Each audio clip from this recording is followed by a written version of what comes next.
మనిషికి మరణం ఎప్పుడు ఎలా వస్తుందో తెలియదు. మనిషి ఆకస్మికంగా చనిపోతే అతని ఇన్వెస్ట్మెంట్, బ్యాంక్ అకౌంట్స్ ఏమవుతాయి? వాస్తవానికి బ్యాంక్ అకౌంట్ చాలా కాలం పాటు వినియోగించకుండా ఉంటే అన్క్లైమ్డ్ కేటగిరీలోకి వెళ్తుంది. అలానే ఇన్వెస్ట్మెంట్ మెచ్యూర్ అయిన అమౌంట్ పెట్టుబడిదారి అకౌంట్లో క్రెడిట్ కాకపోతే బ్యాంకులు లేదా ఆర్థిక సంస్థలు అన్క్లైమ్డ్ కేటగిరీలోకి చేరుస్తాయి.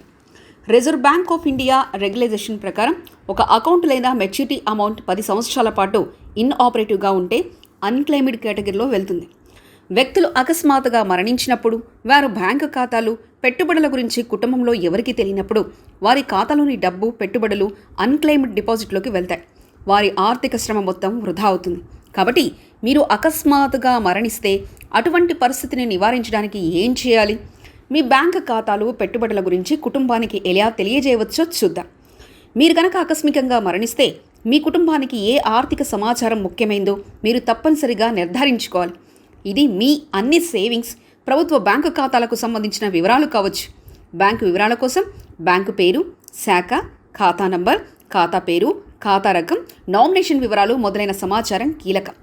పెట్టుబడులకు సంబంధించి పెట్టుబడి రకం, ప్రతి పెట్టుబడి పథకంలోని డబ్బు, నామినీ వివరాలు, ప్రతి పెట్టుబడి ఖాతా సంఖ్య మొదలైన సమాచారం అవసరం. మీకు సంబంధించిన అన్ని పెట్టుబడుల లిస్ట్ రూపొందించబడింది. కాగితంపై రాసి ప్రతి ఫైనాన్షియల్ ఇన్స్ట్రుమెంట్స్కు సంబంధించి అవసరమైన అన్ని వివరాలు పేర్కొనండి. మీరు క్రియేట్ చేసిన లిస్టుతో పాటు అన్ని పెట్టుబడులకు సంబంధించిన పేపర్స్, ప్రూఫ్స్తో కూడిన ఫిజికల్ ఫోల్డర్ను క్రియేట్ చేయండి. ఫోల్డర్ను మీ బ్యాంకు లాకర్ లేదా సేఫ్టీ వాల్లో ఉంచవచ్చు. దాని గురించి మీ కుటుంబ సభ్యులకు తెలియజేయవచ్చు. అదనపు భద్రత కోసం మీరు మీ ఈమెయిల్ ఫోల్డర్ లేదా గూగుల్ డిస్క్ వంటి క్లౌడ్ స్టోరేజ్లో పెట్టుబడి వివరాల డిజిటల్ కాపీని ఉంచవచ్చు.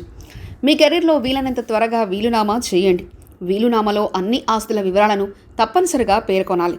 పెట్టుబడులు, బీమా, బ్యాంకు ఖాతాలు, ప్రతి ఇన్వెస్ట్మెంట్కి లింక్ అయిన నామినీ వివరాలను కూడా చేర్చాలి.